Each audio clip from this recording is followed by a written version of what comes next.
Never heard of them. Yeah, I know. Did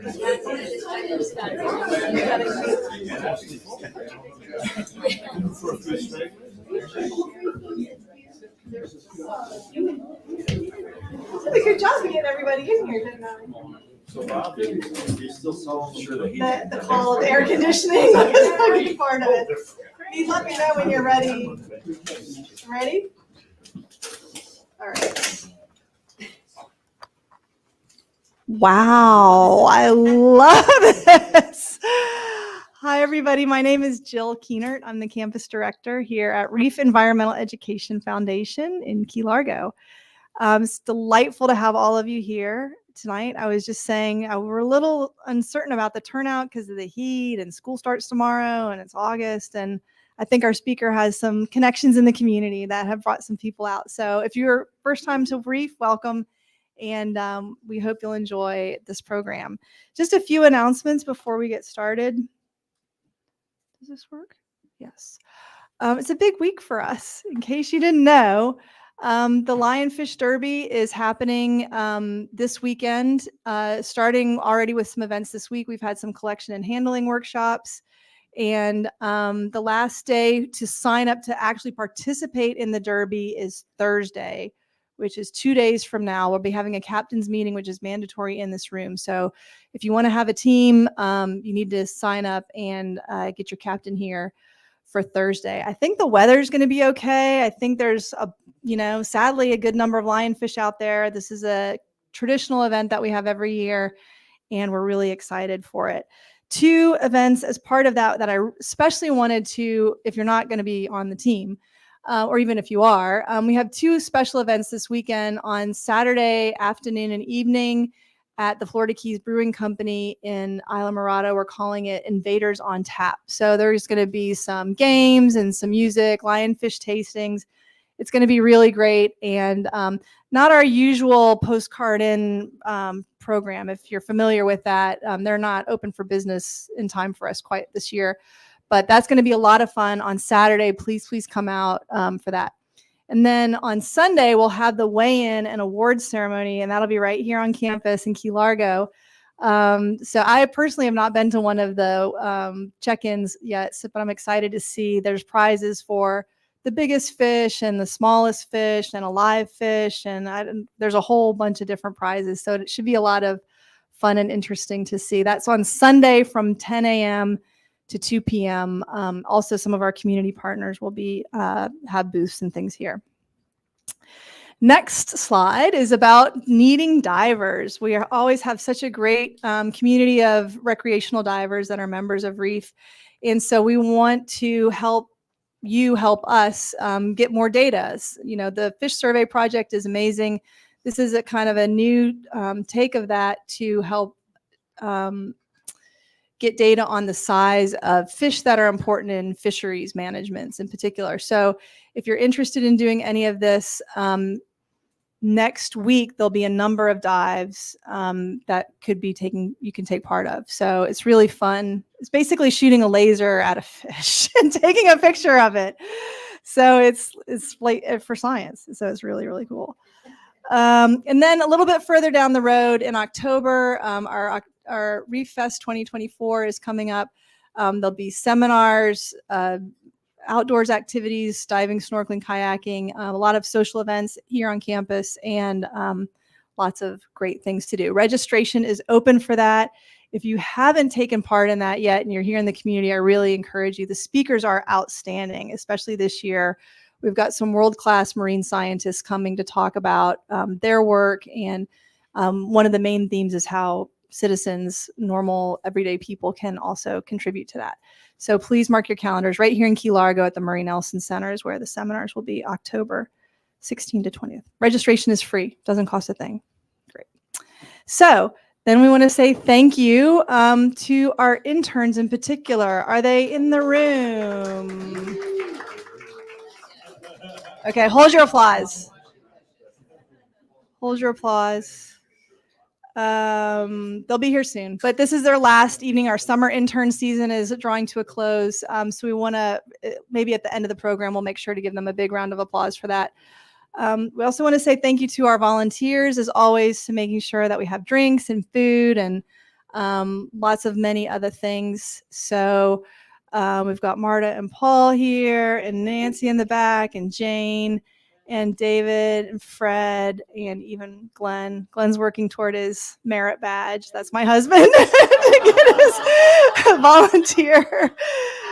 We've got some, and Daryl's there too, right behind him. Some. So yeah, she's there. Yeah. So then we usually make a moment to ask the community, members of the community, if they have announcements. And Lisa has one. So I'm going to bring this to you so you can speak into it, and then it gets picked up. Hello, I'm Lisa with the History of Diving Museum, and just wanted to let you know we have two things. One is this weekend. We have guided tours at 11 and 2. So if you know people that are coming in for Reef Fest and they're kind of the entourage that isn't going to be on the water, it'll give them something to do. And then the second thing is next Wednesday is our Immerse Yourself night. And we have Dr. Mickey McComb, who's going to be coming and talking about sharks and her shark research, also what she does in the Keys. At the History of Diving Museum, mile marker 83. Ding, ding, ding. Okay, great. Elena? I'm Elena Muratori from John Pennycamp and Dagny Johnson State Parks, and I've been hiding for the last few years, but I'm out and about again. So at the park, we have lots of really different things happening. I'm not going to get into it all. We're having big campus changes ourselves, but in our visitor center and auditorium, we have lots of programs happening, and you can find out what they are by going to our Friends of Pennycamp Park Facebook page, because those get listed there regularly. We're always looking for volunteers. There's lots of different jobs that you can do in the park, and depending on your skill sets and interests. But one thing that I'm going to promote right now is we are looking for on-call divers who, when we need to clean the large 30,000-gallon saltwater aquarium, they'll be on standby, and we can say, hey, are you available on this day or this week or something like that. So I happen to be the volunteer manager, so I'm a good person for you to let me know if you're interested. I'll get your contact information.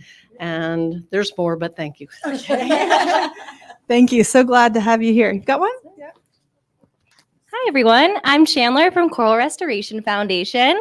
As some of you guys might know, coral spawning season's upon us, and we're putting together a celebration at Vizcaya Museum and Gardens next Wednesday, 6 to 9. There will be hands-on activities, art making, and even a glow-in-the-dark glow party with a DJ and bubbles and stuff like that. So something for the whole family and celebrating coral spawning and the natural reproduction of corals in the Keys. So come on out. That sounds great. Cool. The sky is beautiful. Okay, any other community announcements? This is normally the place where the next slide would be thank you to the grants that we've been getting to help make this series possible.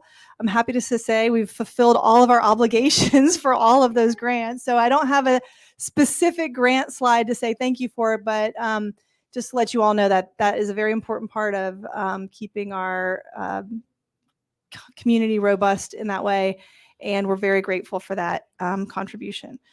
So the next slide is for our speaker, who's going to introduce himself and talk about the Spiky spectacle. So join me in welcoming Jim to the stage.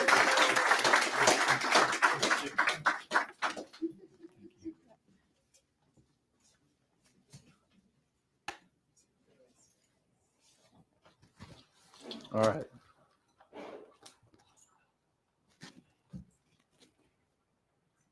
Well, thank you everybody for joining tonight here at Reef. I'm really excited to be here. It's cool to always have been in the chairs and now actually be up here sharing the work that we're doing.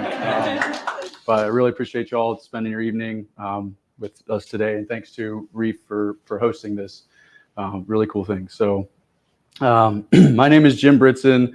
I founded an organization called Sustainable Oceans and Reefs, and I want to talk to you a little bit about one of the main projects that we do, and it's mainly hitting on Diadema antillarum and its capacity to graze reefs and help with coral restoration efforts.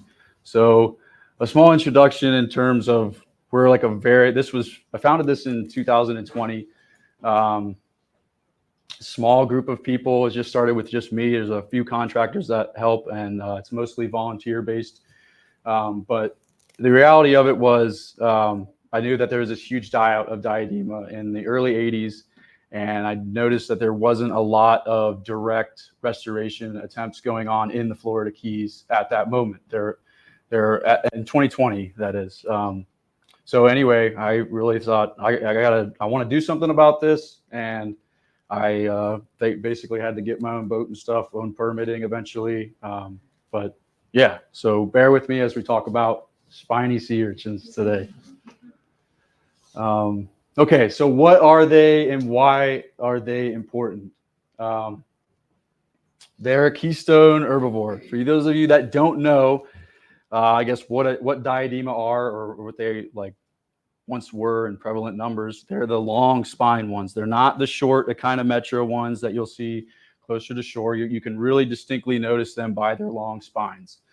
And why are they important? There's lots of different people have said different things. But one of the, I guess, 4 points that I would hit on, a couple fish notes in there for the fish people, is the most importantly is their capacity to graze algae on the reefs. So spatial competition wise, in terms of coral restoration, if we go plant corals out there, pretty soon they will get overgrown, or at least have spatial competition between that coral and algae itself. So I like to think of them as sort of the gardeners of the reef. So think about your crops and stuff. If you have a garden with tomatoes, fruit trees, whatever you want, that you're like, man, this is my babies, I want to grow this. That's similar to our coral reefs. This is elkhorn coral. If you're once you plant those seeds of tomatoes or whatever you have, you're constantly out there weeding the garden to remove those weeds and things like that are competing for space and those nutrients that your crop is.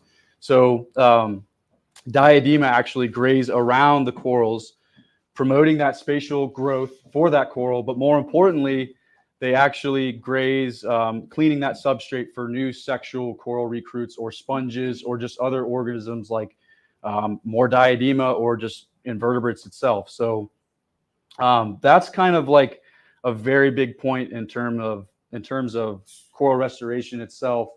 Without the sexual reproduction, there really is no natural recovery. So we can plant as many asexual recruits as we want, and that's this clone of, you can have all these different genets, but if they're not spawning, they're not creating new genets that will be ideally more heat resistant, disease resistant, many things. So in other words, they're like the gardeners of our reefs. So, and then I did want to throw this in here. This is actually from Paul and Ned's book. That is a green band goby, I believe, for the fish fanatics. And you can see the spines that it basically lives under, or not always, but I've commonly seen this. And I went to an island of Mystique and actually saw this exact behavior of them hiding underneath the spine. So it's sort of like a protection, or it knows, hey, I can be safe under these spines. And also for just really small juvenile fish, they will live and surround in those spines. So another herbivore as well is the Sally Lightfoot crab, and they kind of have like a symbiotic relationship where they'll actually move along and graze with the urchin itself. So that urchin's moving along and this crab's just picking as it goes. So it's like double trouble of grazing at that moment. And then also I had a guy call me and he said, hey, you need to tell people about them being food sources. So a lot of things like to eat Diadema. And one thing that there's actually a study that was done in Saba that showed, hey, queen triggerfish they're really effective at eating sea urchins, but in a way, like I haven't seen many queen triggerfish here that we used to see. So if we would potentially bring these back in mass amounts of numbers, then you're going to start to see more of those colorful fish maybe. So that was kind of a bonus to throw in about fish. But anyway, they're keystone grazers, not only for their capacity of grazing algae, but they benefit the whole coral reef ecosystem. Okay, so what happened to them? In the early 1980s, there was a massive die-out, basically wiping 93 to 99% of the population in some areas that stemmed from the Panama Canal, worked its way through the Caribbean, and literally decimated the population. So it was really, I didn't even skip it, sorry. Really tragic to see in this graph. You can actually see their density. So in the 70s, there's literally like 25 per meter squared. So you think about a meter squared, like 3 feet, 3-ish feet by 3-ish feet. That's like a mound of Diadema you could find in some areas. That's a lot. And they were actually one of the most prevalent, most commonly found species you could see. So, and they were actually listed as a nuisance species. Like people would, there was a publication that was like, how do you eradicate Diadema from your reef? It was like, now we're like, oh crap, don't do that. Anyway, so one of the initiatives of Mission Iconic Reef is to, I don't know why the title's not there, but by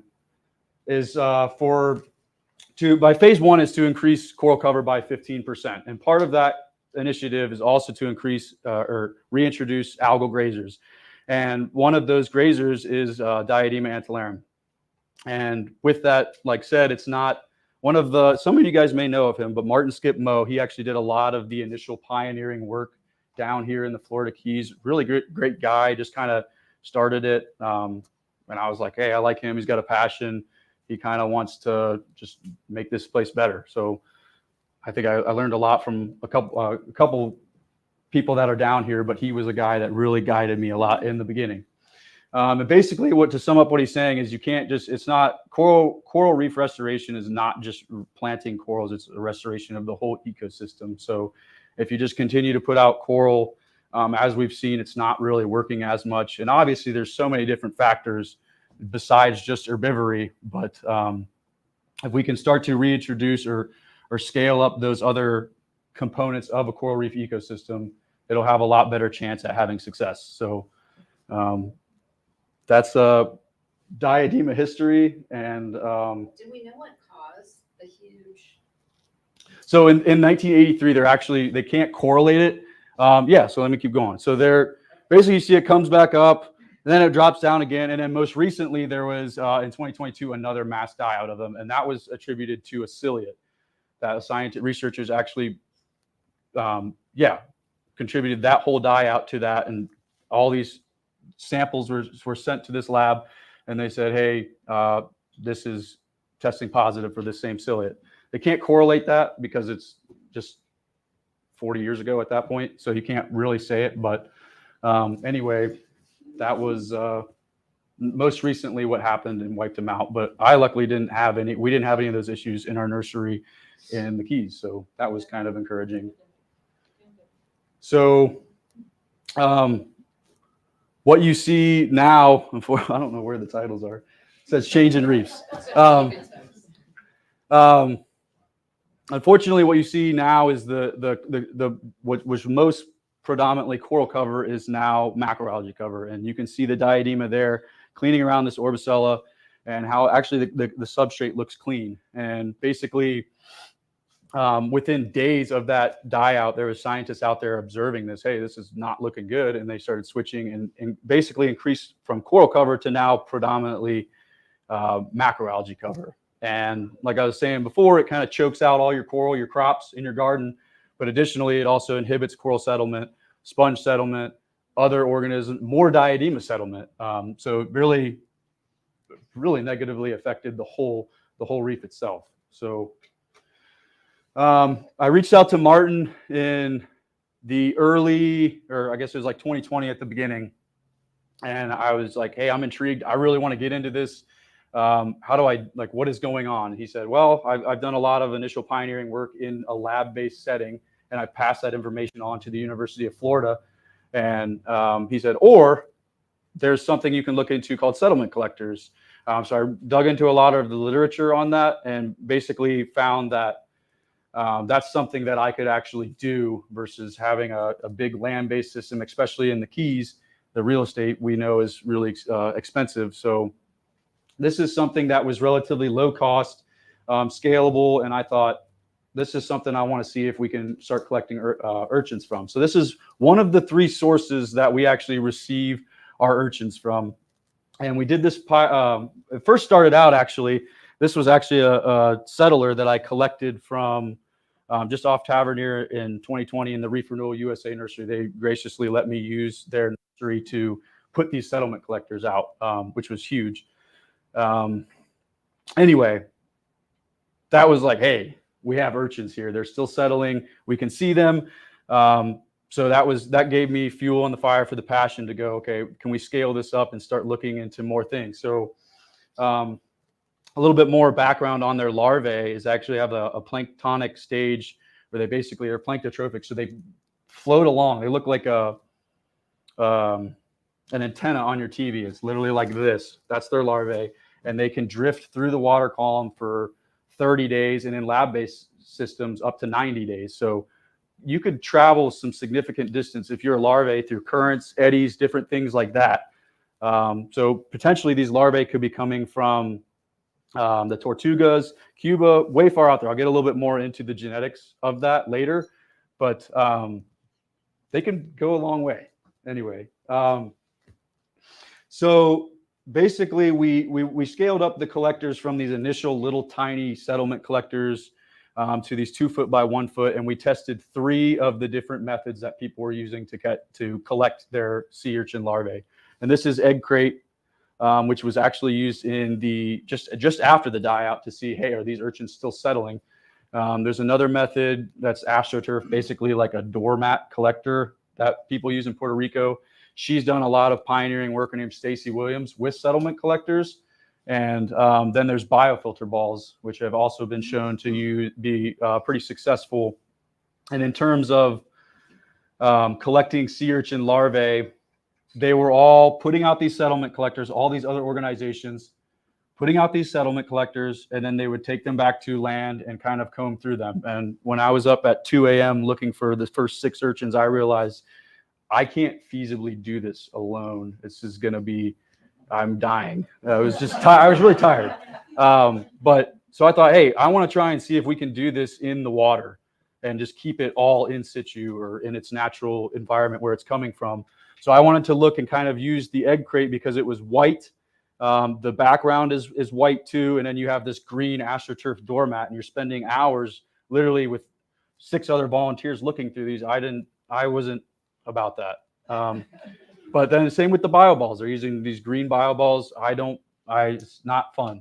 But you can see these underwater and you can actually identify the sea urchin. It does take a little bit to get an eye. The people that have gone out with me are like, dude, how do you see? But it's just like I take a shower and I close my eyes and I still see the urchins on the walls and stuff. But anyway, it's a little bit easier to comb through them than taking them back. And then also you can leave them out for longer. So we did a pilot study that was published in late 2023 where we collected 113 settlers over a 6-month study.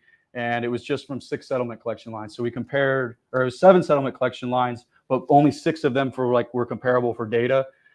3 of the astroturf, 3 of the egg crate, and 1 bioball collector line. We actually collected 113 settlers over that time. And we had just about a 40% survival on those settlers and juveniles. And we got some of them growing up to about 50 millimeters in test size. So when you look at a sea urchin, you're going to go, oh, that's massive. But that's the spine. So the test is just the exoskeleton of that sea urchin. And that's what we're using as a metric of measurement when we're collecting our data to know, oh, they're growing or they're shrinking. Anyway. So yeah, we collected those sea urchins and we had a 40% survivorship, which is actually not bad in terms of the other sort of rearing methods that are being done. And in labs, they can produce hundreds of thousands of larvae, but they get less than 1% survivorship on that. They're certainly making lots of heaps and bounds in terms of progressing to further that. I have multiple colleagues at the University of Florida and also SEBA that are really making strides in that. But this was like, hey, this is something I can do or we can do with just a few basic things. Like I said in the beginning, there was no grant funding. I was literally just pulling ceiling tiles off things that I had and just getting it done, going out there and doing it. So in terms of like a 40% survivorship, it had some potential, and that's what really I wanted to continue doing that.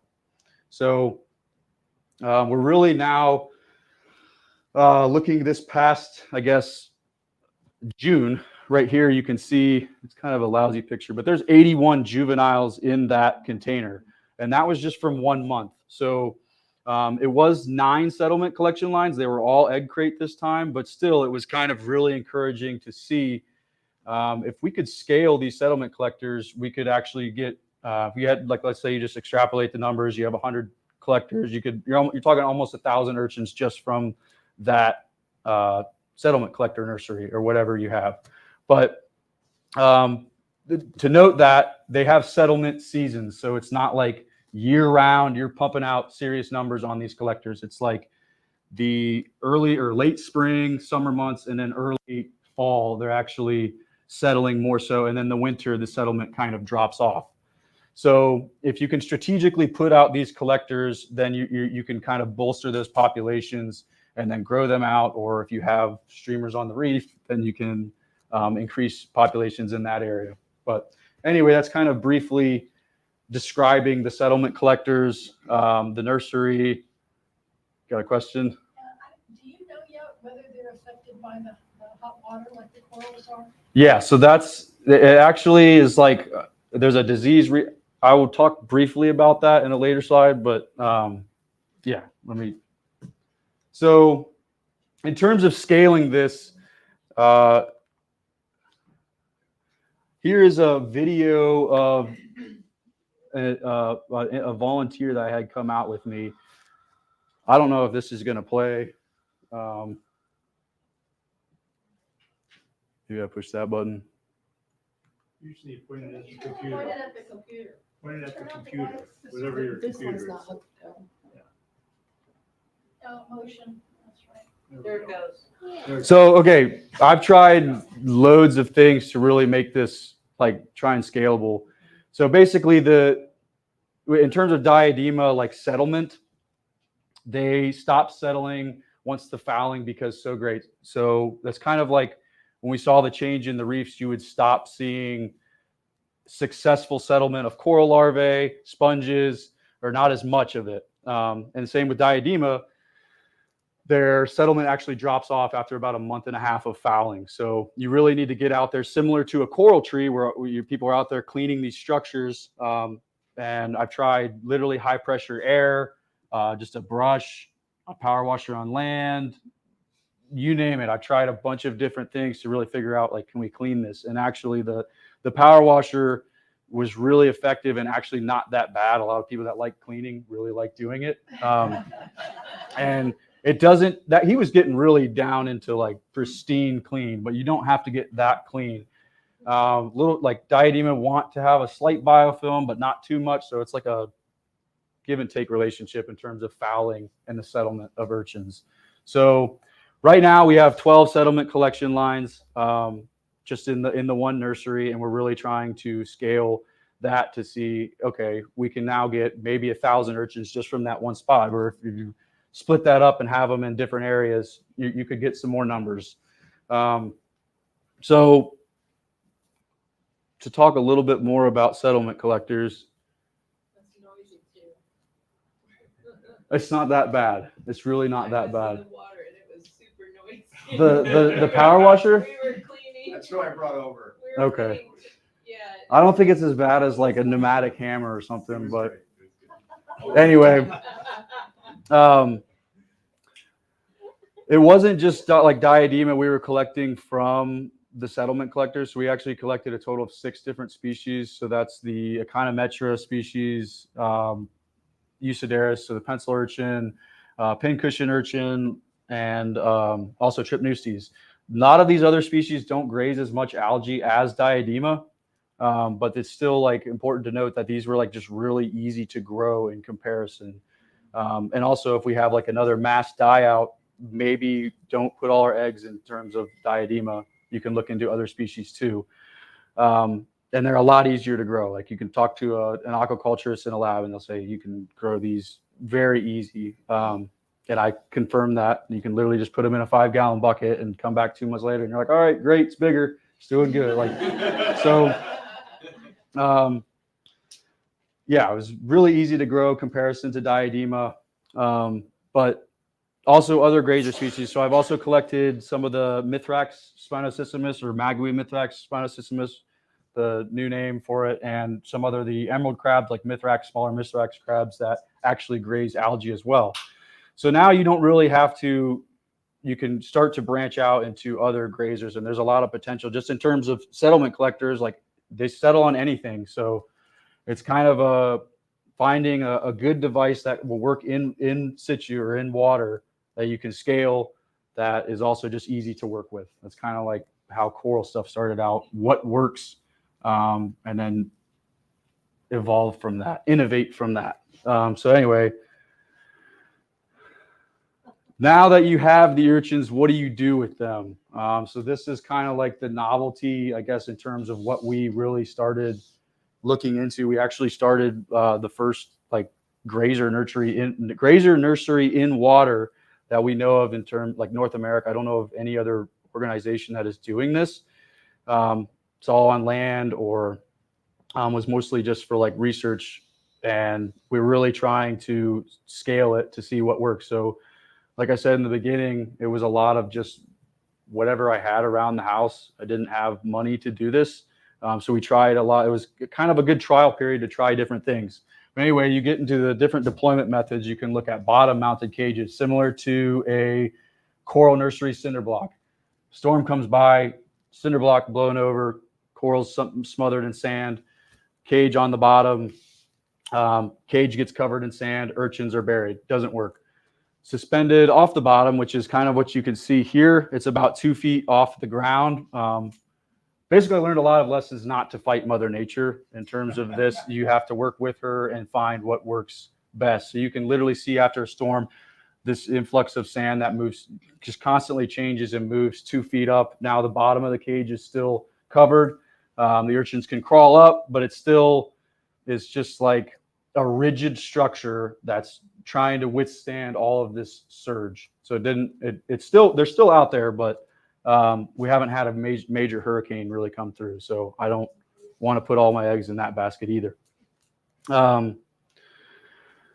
Also seagrass. So during sometimes of the season, basically you'll have this Salacia or turtle grass kind of roll through, or gorgonians, many other just different things, and they get caked up on the sides of the walls. It just doesn't, to me, not going to really be the way to go. So then we started doing mid-water floating cages. There's a picture of Andrew here holding a sea urchin on his clipboard, and then another one. Those are some of the adults we've actually reared to that size, which is really what we want to start putting them out on the reef. And we're calling them eggs. So it's like, yeah, whatever. Basically different mesh sizes for different size urchins, different structures for different size urchins. And actually in the beginning, since I didn't have any money to do this, shout out to Key Largo Chocolates for actually donating, or basically they can't recycle these buckets. I don't know why.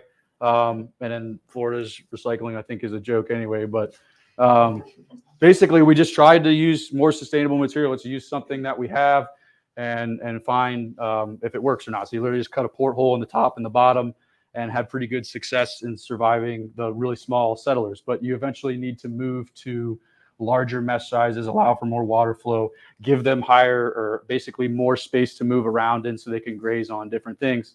And we're actually, for the bigger ones, we now have a new prototype out that's made out of 95% like recycled and sustainable material. So we're really trying to keep it as just not putting more plastic out there, but do it in a way that's more sustainable that we can. So that's the goal of that anyway. So actually with these buckets, we noticed that the residue of the rocky road okay, I was going to wait and see like if people were, you guys knew it was a joke instantly. So yeah, that was kind of the whole, okay, that's over, but that didn't happen. Okay, so now we're in the process of refining, basically trying to make it better and really standardize it. As I'm working with a lot of the academics, I'm more of a practical guy in terms of how can we make this work at scale and get out there and do it. But I've had to kind of dabble with the scientists too, and they want to start moving towards standardizing things. So what we've done right now is use about 1 liter of reef rubble in each cages. So again, we're just trying to use things that we have, and this is all the coral rubble that dies in the coral nurseries, whether it's from storm generated or just disease events. They get buried, you pull them out, you string them up, and they start fouling. So they start accumulating all of that growth on there, and that's now a food source for Diadema. So you can see a picture in there of all this rubble, and it actually uses, they like a reef, they're going to have to crawl and hide in that. So it honestly gets them, I think, anecdotally gets them a little bit more used to the reef environment and actually what's going to be out there, rather than just having them walking around in mesh and then you put them out. It's kind of gives them something to hide in. And unfortunately now that's what we see on the reefs in terms of croppered coral cover, a lot of dead structure. So we're really trying to fine tune the feeding mechanisms, and then also standardize like the feeding mechanisms itself. So we will be moving towards a little bit more of artificial stuff, but I'm still going to keep hitting on using these. So, can I ask you a question? Sure. In the process of growing, and when you have them in buckets, stuff like that, how do you feed them? So basically what we've used with this is, and it's been a trial and error process. Initially, we just put the rubble in there and kind of wedge it or cable tie it down, but it still would kind of get dislodged, and then you'd almost have an urchin blender. So it would kind of shake around. It was like, yeah, that's not going to work. So then we kind of started to use these ropes and actually have rigid, like tie down, so we can make it like a rigid shape in there. So it might vibrate or just shake a little bit, but it's not going to slosh and kind of kill them. So cycling that rubble in and out with the fouling on there, the different species of algae, I mean, lots of different organisms that these urchins are grazing on, is basically how you feed them. So you swap that, hang it back up, pop in a new fouled one, call it a day. And then you can also supplement by putting in some larger macroalgae along with the rubble in there. Okay, so I said there's multiple sources we received urchins from, and the second source is actually from the University of Florida and Florida Aquarium. So like I said, Martin has passed along a lot of that information to them, and they've really fine-tuned that and are making really good progress in terms of scaling up their capabilities, and are now starting to produce some good numbers. And we actually received thus far 150 urchins from them over the past 2 years, and sent some back to their lab. I'll talk about that for the temperature question. But for those of you that, I'm not the only one that says this, but in terms of acclimating a lab-reared urchin, they don't seem to be as robust as a wild collected urchin is. Their spines are more brittle. Their tube feet aren't as suctiony, if you want to call it that. But I've literally taken, when I received these, you can put them in there. A couple days later, you take your reg out and you purge underneath the wild collected versus the lab reared, and the lab reared kind of just gets dislodged and is not as acclimated to its environment, versus the wild reared seem to be, used to that environment a little bit more. The water differences, many different factors. But anyway, I think there needs to be an acclimation for these urchins, but also we can sort of grow out those urchins for them in situ to now acclimate them and get them larger for reef restoration events. So talking about water temperature, half the picture got cut off. No, it didn't. Okay. We have sent a lot of urchins that we've reared, both wild collected and some of the lab reared that we grew to larger sizes, back to the University of Florida in another guy's lab, Don Behringer. He's doing a lot of disease transmission research and basically testing for different, people have said maybe it's the ballast water moving this ciliate around or whatever. I think it's more so actually that it's always there. It's always present in the water, and that it's just certain stressors that actually flare up. Oh, the water temperature is so high now, maybe that they start to get stressed out, let their guard down, and get infected with that ciliate. They're doing different things with other water quality parameters. But anyway, we've sent urchins to University of Florida where we really want to start. I'm not too keen on this, but I really want to start putting them on the reef, but we haven't had permitting is getting its way there. Anyway, so we've given some urchins back to University of Florida for their disease research. The third source that I think should really be tapped into is actually just relocating at-risk juveniles from volatile areas. So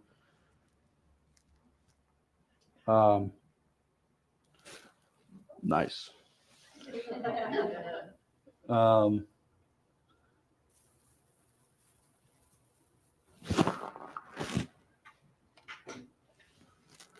This is a video of a rubble zone on Conch Reef. And basically what the environment is just a dead coral graveyard.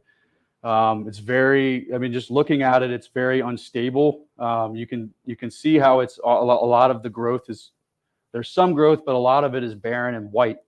And what that is basically during a storm event, this all gets tossed and turned. So it's constantly a good substrate for invertebrates and like Diadema to settle out in and grow in, but then they can't really develop, as you saw in that larger sea urchin in the beginning. She has outgrown their rock and is now more exposed for predators, or now the next Debbie to come through and toss them over and basically just become another urchin blender. So if we can move urchins from these areas, also like grass beds too, have been shown to actually receive or have high settlement of sea urchins, Diadema too, you could really get some serious numbers. So I've identified like 5 of these zones in the Upper Keys, and we're going to start looking into those. I've personally been to Conch and Pickles Reef, and you can collect over 100 urchins in a day from some of these during certain times of the year. So you have to pick when there's good settlement there. But if you combine all 3 of those sources of urchins, so settlement collectors, labs, and now relocation from rubble zones or other grass beds, you're talking thousands of urchins you can really start experimenting with and seeing how do we get these onto the reef and how do we get them to stay, and what is eating them, what's the best way to move forward with that. So that is basically like the main 3 sources where we're going to be receiving our urchins from. And I think we could really, you're talking, if we can extrapolate those numbers of scaling settlement collectors, you get 1,000 from there. Labs, if they can really crack it, that's going to be a really big component of this. But then in the time being, we can pull thousands from these and the collectors and start experimenting with ways to get them on the reef. Okay, so. Do you have to have a permit to move them? Yeah, so they're protected by FWC, so you can't just go out and touch them.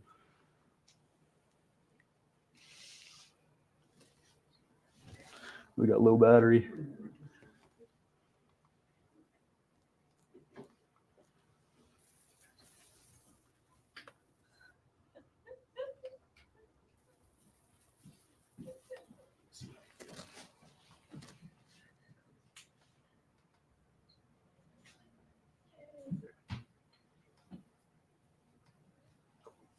Good.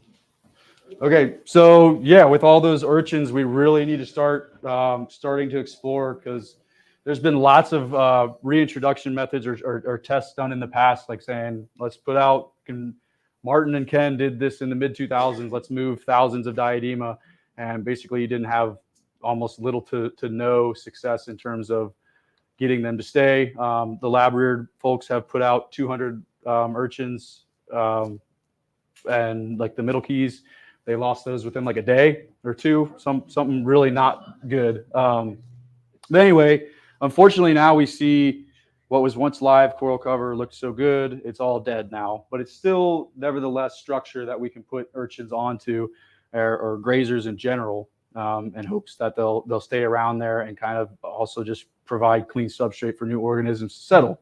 So Mission Iconic Reefs has built this master activity map. It's amazing what they've done, and basically have identified these different habitats. So you can go from reef crest, spur and groove habitat, four reef terrace, deep reef.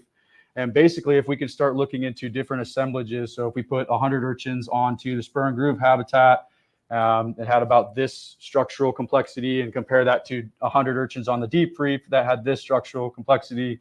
One had 20% survivorship or retention, one had 30% survivorship and retention. You can kind of start to make connections and go and make best management practices or best restocking practices to get them out and get them to stay. So that's what I really want to get started on in terms of putting these urchins back onto the reef.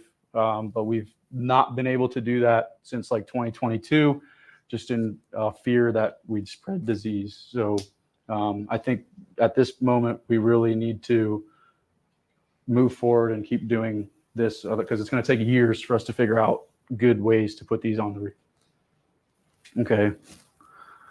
So I don't. Some of you may have seen these, but they're basically bioball streamers is scientific term for them, and they were put out at Elbow and Conch Reef. We teamed up with NOAA's Fisheries Service, and it's basically called assisted natural recovery, and it was done by some colleagues in Saba, and they had some success in terms of putting these streamers out, and it's just a settlement collector that basically provides a small structural complexity for their larval. So once they settle from their larvae and metamorphose to that settler, for that settler to grow into a juvenile urchin, when it's ready, it will basically go, I can't live on this little ball anymore, and it falls onto the reef. And it did increase the populations of Diadema in those reefs, but it wasn't long-term. It was basically like, yep, okay. Then it plateaued and went back down. So we're furthering that research by also translocating or restocking adult Diadema along with those, having a control with just that. And also we're looking at more so the restored structure that we've put out there. So instead of just having them on natural reefs, which where they did, we were focusing on, okay, let's with stuff that we've actually planted there before. So we're putting those out, adults, and using the restored structure to see if we can increase those populations in those areas and stabilize them. That's the main thing, is if you can kind of increase it, and if you have to go out there every 2 months and clean them, maybe you can kind of just have that cycle of urchins grazing around there and not skip the whole grow out stage itself. That's a lot more cost effective. 2 questions. One is, what is the life cycle or lifespan of the sea urchin, the Diadema? I mean, is it 3 months? Is it 3 years? Like from to from adult? the time it's wherever it goes, it floats out to the ocean for the 30 to 90 days and comes back. You know, when does it become an adult, sexually mature, and spreads gametes, and the process starts over again? That's question number 1. Number 2 is, you know, a lot of, we're the fish people, and we hear that, you know, fish larvae get dispersed in the same way and spend that same 30 plus days floating out, but somehow they manage to come back to some general areas of this. So do you believe that Diadema also does that, or do we really believe that, oh, suddenly they spawn here in the Keys, and the next thing you know, they're in Cuba? Kind of. I think that's exactly what they do. So they spawn, and their larvae are drifting along, and that's actually one of the, on the next slide, I'll talk about the actual like genetics of why we're doing that. But we're, like I said, they'll come maybe from the Tortugas or Cuba, and then they're settling here. That's kind of like, I don't think that a Diadema is spawning, going for 30 days or 90 days, and then coming back to the same area. I don't think that's what's going on. And in terms of their like life cycle, it takes about like 597, some around that area, to reach adult sizes. And then some species of urchins can actually live for like decades, like really long time. But it's a little different in terms of a lab-based urchin versus a wild collected urchin. I've seen urchins grow from that larval settler to like 50 millimeter size just in like 6 months. And then in a lab, it takes them significantly a lot longer to grow there. I think the computer died. Sorry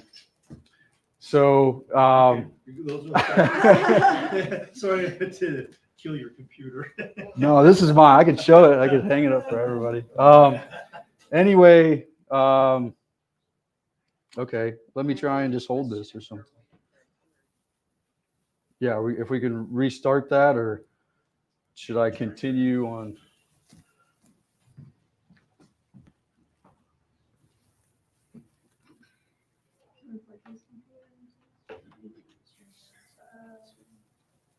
It'll be just a moment. Okay, so can I ask a question? All right. Just, so what do you need volunteers to do anything, and if so, what?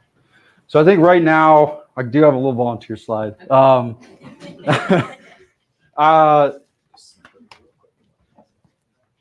I've like really gotten used to just like going out, and a lot of it was just me in the beginning. So I'm always not the best in terms of delegating tasks of like that. But a lot of help would be, I think the communal involvement would really be, and it'll be probably a huge permitting nightmare, but if we could remove urchins from the rubble zones and start staging those in an area, that's something that people could do.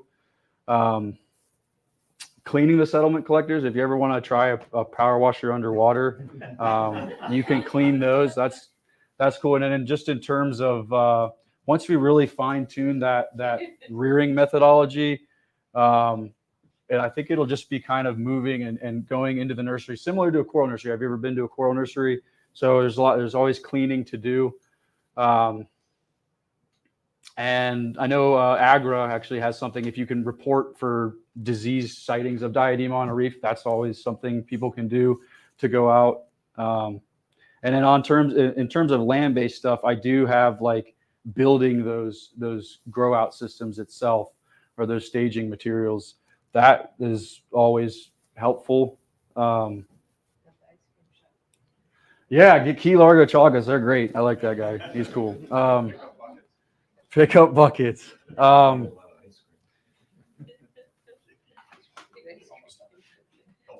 have a question on the cleaning. Yeah. So when you had mentioned, that they do the power washing, do they look at it first and collect? Oh, yeah, definitely. So that's put that in a bucket and then yeah. clean it So and put it back? I kind of What's the go. process? I kind of go through, look for any. Okay, we're like, all right, it's about 2 months. We'll start seeing some either settlers or other species of urchins, other herbivores, and we kind of remove those off. And either if it's just like crabs right now, I don't necessarily trust some of the species of crabs because they could actually eat some of the settlers of the juveniles. Some of the species of crabs. So you can actually move those just into, I have like a big rock pile in the nursery just to give them life. But in terms of like, yeah, we're definitely not just blasting like urchins away and killing them. So you collect it, you clean it, and then hope that. Yeah. So and then that restarts the whole biofouling stage of clean. So yeah, basically other people are taking these collectors out, deploying them. Then 2 months later, they take them out of the water, put them in a dry bag, go back to a lab, sit there with a headlamp and comb through them for hours. And then they pull any of those urchins off and then kill anything or either release in a humane way, whatever they may say they do, but release those organisms back into the water. So I was like, you need a second set of settlement collectors to do that. And I was like, no, I don't have enough money to do that. So I was just trying to see what can we do in water. And anyway, yeah, that's kind of the process there. Yeah. All right. And so it's similar to just a coral tree. You're sitting there scrubbing, doing the same thing. Anyway, okay. Next slide. Oh, no, man. Okay, so genetic study. You were saying where are they coming from? So that's one thing we're doing right now with colleagues in SEBA. They finally, I was so looking forward to doing this. Basically, all these organizations throughout the Caribbean are joining together, and they're putting out these bioball streamers on these lines. You got the standardized thing of depths and where you're at. But basically, it's to find the sources and sinks of urchins is what they're calling it. Or where are they spawning from? Where is that larvae coming from? And where is that larvae settling? So we can see, hey, if this urchin, we have some genetics here from Puerto Rico, did they end up settling in SEBA, or somehow, where are these eddies and currents transporting this larvae and where are they settling? So that's the main component of that. And my brain goes to, okay, maybe if we find where they're coming from in mass amounts of numbers, if it all goes back to maybe 2 or 3 areas, maybe there could be some regulations on fisheries in that area to protect those urchins, or just that helps us figure out where they're coming from and where they're settling, so we can see what are good spots for that. So we also like to expand settlement collectors into the Middle Keys. So there have been some other institutions that have put some down there. I think ours are a little bit bigger, so we'll have a better chance of actually seeing settlement of sea urchins. And then also, we're actually putting settlement collectors in hopefully all of the Upper Keys restoration practitioners nurseries. So right now we have some in Reef Renewals Nursery. We'd like to put some out in Moat and hopefully CRF soon. So we really want to see if there's any differences in terms of the settlement of those urchins in those different nurseries. And maybe the larvae are maybe smelling a healthy reef, or they're attracted to that area where they're, settling there. And that could be a differences of, hey, let's hit up this nursery. There's a lot more corals there. But anyway, there's many different ways you could think about it. And we'd also like to put some in Marathon too, to see, is there higher settlement there, or is it mostly up here in the Upper Keys? So that's another thing we're really looking into. Also would like to put a grow out nursery in Marathon, see if the different water quality down there, maybe if the temperature's 1 to 2 degrees difference, it's not going to affect any of the urchins. And really would like to continue growing out the lab reared. I think I really would like to do some comparison studies in terms of just survivorship with those urchins and see if it varies between the wild collected and the lab reared, to say, hey, there really needs to be, I'm not the only one that's been saying that in terms of acclimating them. So I think we really need to get some data on it and pinpoint if it's true or not. But our role in that is also through the bioball settlement collectors, but then also we have people in Saba interested in really looking into our grow out. So we want to share that with them. I don't really want to control any of this, and just see if we can make it effective, because in some areas in the Caribbean, you can't really have a big aquaculture system on land. You have a little volcano island. You may have to really start utilizing Mother Nature and like a coral nursery, have those in those areas. So we're also looking into doing that. A little bonus, we've had like some media presence. Jeff Corwin came down with Wildlife Nation. That's Aaron. Aaron did his PhD on actually using a lot of Martin Moe's work, but furthered that and kind of has now been taking that like by the bull by the horns with Josh Patterson. They've been really making a lot of progress, and they came down and actually went in the nursery and kind of looked at some urchins. So that was it was cool to see that, like, hey, it's not only coral. People are starting to realize it's going to a more of a holistic approach that includes herbivory. And then a good friend Dan Eidsmo actually did a little article on it, so that was kind of cool to boost that. But anyway, we're always looking for volunteers. Like there's Dan cleaning with the power washer. There's these two old grizzly people that were my parents. They were, and just always looking for people to help out on land or in the water. Yeah, don't mess with her in that sawzall. She'll anyway, so we're always looking for help in turn. Yeah, there's just a couple of us that really go out and do the field operations, and we're always looking for more help. I think the sanctuary is also looking, eventually they might start some programs. I don't want to speak for anyone, but where people can actually go out and survey grazers and things like that. But yeah, so we're always looking for people to help out and do things. I really would like to thank these organizations for funding. Like we haven't had much. This year is really like, oh wow, we actually have some to continue the work. So thanks to these organizations, I've expressed my gratitude sincerely to that, and also these organizations for collaborating with us and allowing us to use their nurseries, and just their support over the years. It's been truly heartwarming, and just in terms of solidifying like a passion for it, and seeing that has been really grateful. because it's not just one of us that can do it. We really all need to work together if we're going to start making a difference on these reefs. And if we don't, at least we'll make ideally better practices for other parts of the world where they can better manage their reefs. And hopefully we'll continue to buy time while policies can change and things like that, where then what we're doing will actually have a better say.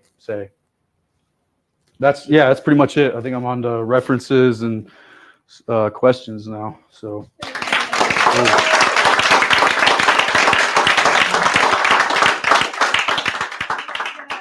Ask you to repeat the question into the microphone so people can, is that what the little sign says back there? Okay. Maybe just time for a few questions. Yeah.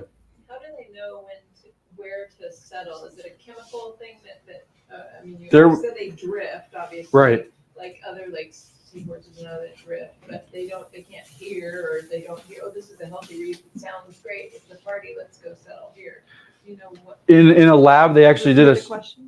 So she asked, do they know where to settle, or is there a queue for them to actually settle? And there's Aaron actually just published a paper in a lab-based setting where they looked into that, and I think it was really hitting on like crustose coral and algae, so the CCAs that they can actually look into or benefit from that. But I think it's more, or also biofilms too. So they want a certain layer. That's like with the settlement collectors. They won't settle on like a pristine collector. It has to foul for about a week or two, and then they'll start settling. And then it's like, okay, good, settlement. Oh, it's too fouled, drops down. Then they just stop settling there. I think it might be a chemical cue. I don't know exactly though. It might, yeah. I've had some people say they might be able to smell it or something. I was like, well, maybe, but I don't. In terms of the ocean, it's really hard to have that standardized. How do you know exactly what is causing them? But in a lab base, I could send you the publication if you want. Yeah. One or two more questions.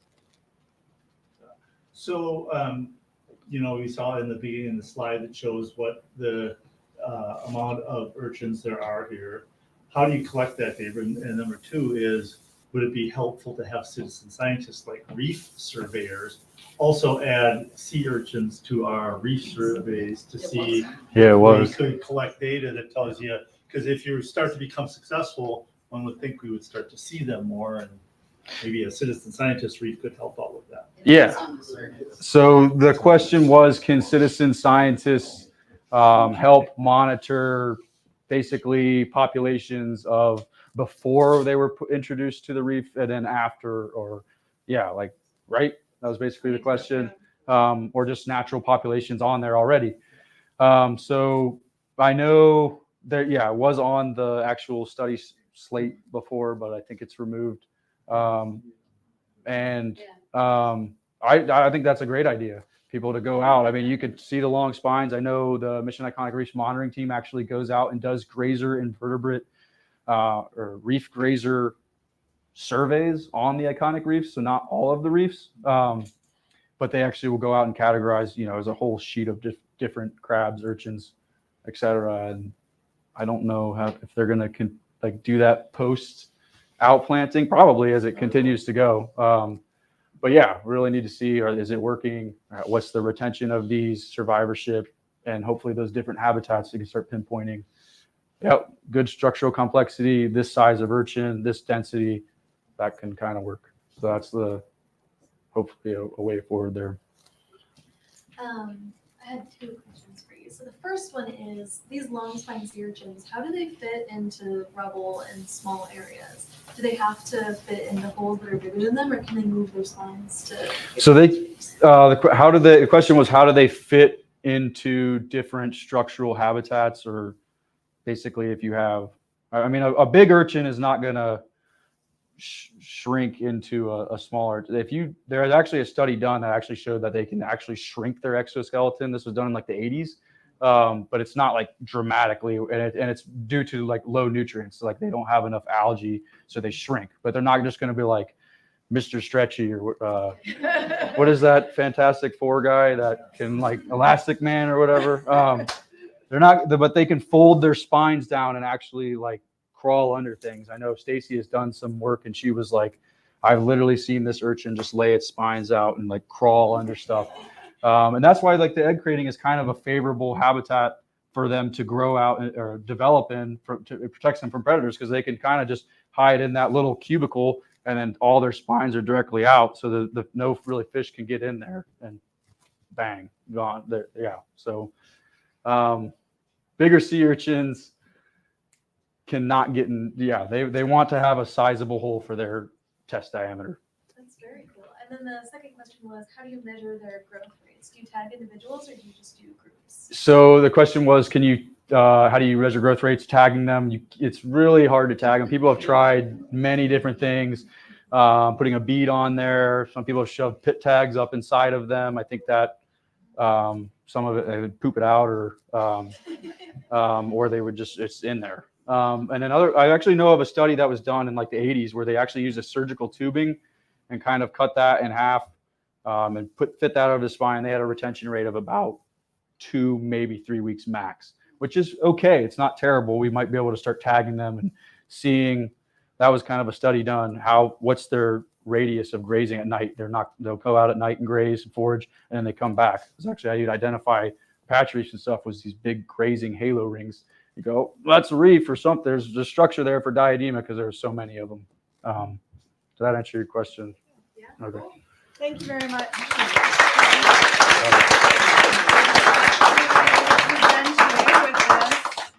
Lovely certificate as a token of our appreciation for being here. Shake my hand. Thank you There we so go. much.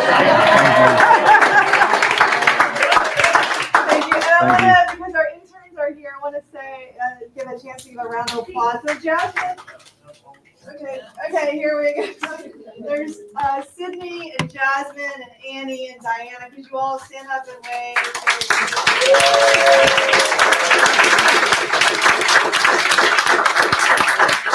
If you have called the Reef office, if you have come by, if you have enjoyed any of our events here, our interns help make all of that possible. So thank you very much, and we send our best wishes for your future, and you'll always be part of the Reef family. So that's the end of our evening for this Reef family. So thank you very much.